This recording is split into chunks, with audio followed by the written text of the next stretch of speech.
Olá, meu querido irmão, minha querida irmã.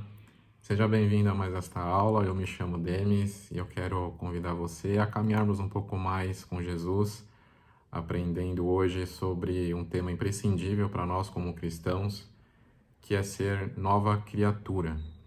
Nova criatura em Cristo Jesus. Amém?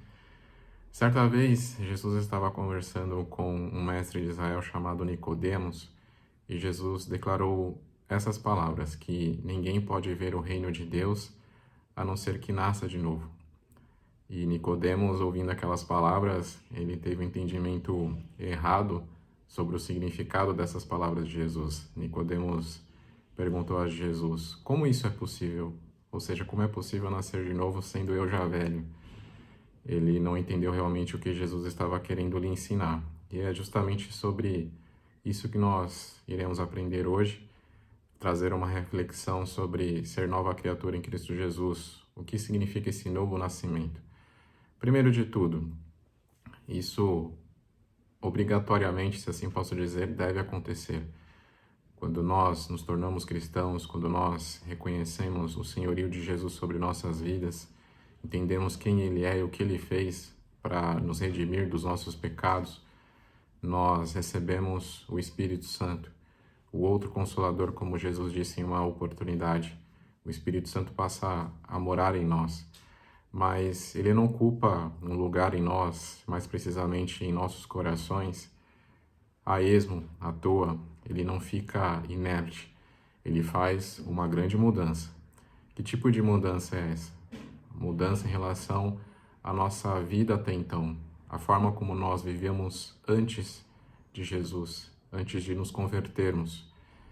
E isso tem a ver com costumes, com hábitos, com comportamento, com ações, com palavras, com motivações, com inclinações, ou seja, intenções do nosso coração.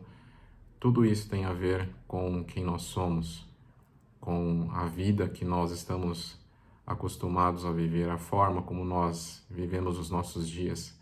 Meus irmãos, isso precisa mudar quando nós nos convertemos. Não existe vida com Cristo quando nós continuamos com os velhos hábitos. Não existe nova criatura com os velhos costumes. Amém? E um texto que evidencia também bastante isso nas Escrituras está na segunda carta do apóstolo Paulo aos Coríntios, no capítulo 5, versículo 17, está escrito assim: portanto, se alguém está em Cristo, é nova criação ou nova criatura. As coisas antigas já passaram, eis que surgiram coisas novas. Entenda que essa conotação nas palavras de Paulo não sugere algo que a gente possa escolher, que a gente possa adiar, que a gente possa postergar ou que a gente possa até mesmo rejeitar. Não, quando nós nos convertemos, nós nos tornamos novas criaturas. Nós somos nova criação, como ele mesmo diz nessa tradução aqui. E as coisas antigas já passaram. Quais as coisas antigas? Justamente o que nós falamos aqui inicialmente. Hábitos que nós costumávamos a ter, mentiras, calúnias, injustiça, tudo que nós fazíamos e que nos dava um mau testemunho perante o Senhor e perante os homens. Mas, claro, sem a consciência de pecado, sem a consciência de fazer o que é mal. Mas quando nós aceitamos a Cristo em nossas vidas, isso tem muito a ver com reconhecer quem Ele é. Novamente, nós recebemos o Espírito Santo e é este Espírito Santo quem nos direciona a uma vida que agrada ao Senhor.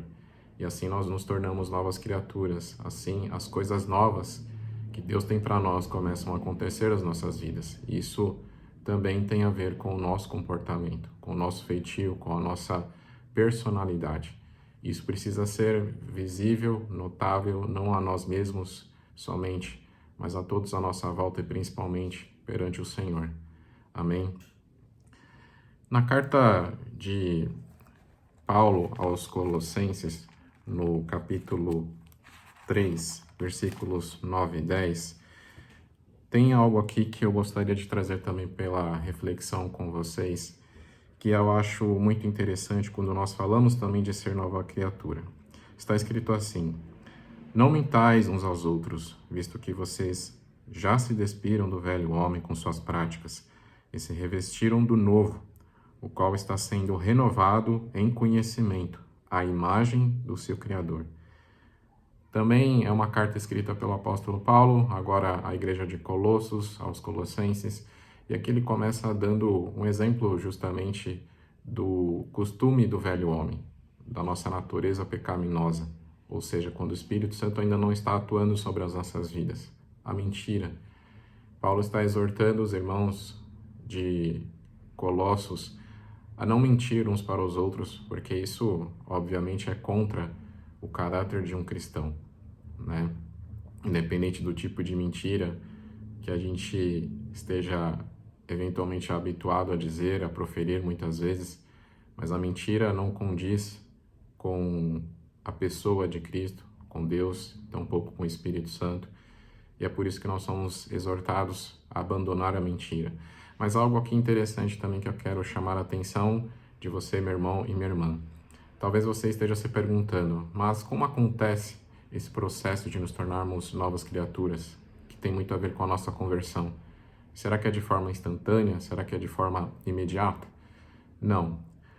Pelas palavras aqui de Paulo, vocês notaram, ele declara que nós estamos nos revestindo do novo, o qual está sendo renovado em conhecimento. Sendo, no gerúndio, indica uma ação contínua.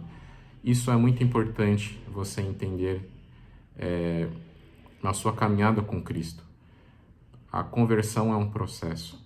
A conversão ela não acontece em 3, 5 minutos, num sim que você diga para o Senhor, mas ela é diária, ela é um exercício contínuo e diário. A conversão é um processo enquanto nós estamos nessa terra. E muitos dos costumes que nós estamos habituados, como velho homem, como velhas criaturas, ainda aprisionados ao pecado, sem a libertação que Cristo oferece para nós, muitos desses costumes aos poucos vão sendo abandonados. O importante é reconhecer tudo aquilo que nos afasta do Senhor. E isso é o papel também de atuação do Espírito Santo sobre nós. Nós somos convencidos por Ele de tudo que nos afasta da comunhão verdadeira com Deus. O Espírito Santo nos revela isso quando nós estamos dando espaço a Ele agir nas nossas vidas. Mas você precisa não esquecer disso. A conversão ela é contínua, porque muitos de nós caímos pelo caminho, desanimamos, achando que a conversão acontece de forma instantânea. Isso não é verdade. Nós continuamente estamos aprendendo, nós continuamente estamos nos renovando à imagem do nosso Criador, como Paulo declarou aqui à igreja de Colossos. Amém? Mas o que acontece se eu não me torno nova criatura? Quais são as consequências? Bom, eu acredito que, assim como um verdadeiro cristão, mesmo talvez aí no início da sua jornada dentro do Evangelho, conhecendo talvez aí há pouco tempo a Cristo, sua ideia, o seu desejo acima de tudo, né, entre os principais sonhos que você tenha, um deles precisa ser ir para o céu, habitar no céu, porque essa é a herança, é a habitação celestial, onde nós estaremos eternamente perante Deus, perante o Senhor Jesus. Mas para entrar no céu, nós precisamos ser preparados aqui, nessa terra.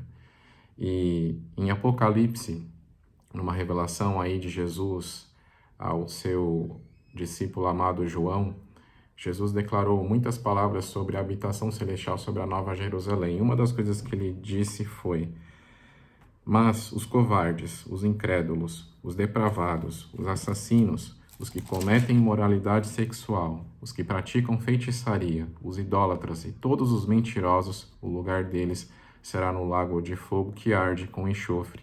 Esta é a segunda morte. Apocalipse capítulo 21, versículo 8, diz essas palavras. Aqui é a consequência daqueles que não abandonam a velha vida, que não abandonam os maus costumes, que não abandonam, acima de tudo, o pecado. Estes não entrarão no reino dos céus. E notem que entre todos os casos, se assim posso dizer, que Jesus menciona, idólatras, os assassinos, os homicidas, ele fala em relação aos mentirosos, a todos os mentirosos. Por quê? Porque não existe mentira pequena, mentira singela, mentira que não seja grave. Toda e qualquer mentira é o suficiente para nos afastar de Deus e para ser o impedimento a habitarmos no céu, quando nós não abandonamos a mentira como um todo, nesse processo de nos tornarmos novas criaturas. Amém? Mas o que fazer então para concluirmos com êxito esse processo? Bom, em primeiro lugar, você precisa entender a origem de tudo isso. De onde vêm as ações, as más palavras, os maus costumes? Tudo isso vem do nosso coração. Jesus uma vez declarou, e isso está em Mateus, no Evangelho de Mateus capítulo 15, versículos 18 e 19, ele diz o seguinte: mas as coisas que saem da boca vêm do coração, e é isso que contamina o homem. Pois do coração saem os maus pensamentos, os homicídios, os adultérios, as imoralidades sexuais, os roubos, os falsos testemunhos e as calúnias. Você precisa, antes de reconhecer a ação, reconhecer a intenção. E tudo isso procede do coração que não é regenerado, onde o Espírito Santo não habita. É aí que você precisa dedicar a sua atenção e orar ao Senhor para que o seu coração seja moldado, para que o seu coração seja purificado, para que o Espírito Santo limpe o seu coração de todas essas más intenções e maus desígnios, porque é isso que contamina o homem. Amém? E como fazer isso? Como orar também para que o Espírito Santo possa agir dessa forma no seu coração? Deus declarou isso, algo pelo menos relacionado a essa necessidade que nós temos de moldar o nosso coração, ao profeta Jeremias, um texto que eu particularmente gosto muito, acho muito lindo nas Escrituras. Deus disse o seguinte: farei com eles uma aliança permanente ou eterna. Jamais deixarei de lhes fazer o bem, e porei o meu temor no seu coração, para que nunca se apartem de mim. Ter o Espírito Santo no coração significa ter temor a Deus. O nosso coração é mudado nesse sentido pelo próprio Senhor ao seu povo. E o temor aqui não é ter medo de Deus, é respeitá-lo, é reverenciá-lo e querer agradá-lo não por obrigação, mas por amar esse Deus que é tão bom, que é tão santo, para que nós sejamos como Ele, novas criaturas. Amém? Quero orar por você e que você possa assimilar, que você possa guardar e praticar tudo o que nós ouvimos aqui. Senhor, obrigado mais uma vez por este tempo. Obrigado por tudo que o Senhor revelou a nós através do Santo Espírito. Que a boa obra seja completada nas vidas dos meus irmãos. Cada um aqui presente, cada um que ouviu essa aula, que o Senhor possa diariamente agir através do Espírito Santo, mudando o coração de cada um, transformando esses corações semelhantes cada vez mais ao de Jesus Cristo, para assim agradarmos ao Senhor. Em nome de Jesus. Amém. Deus te abençoe.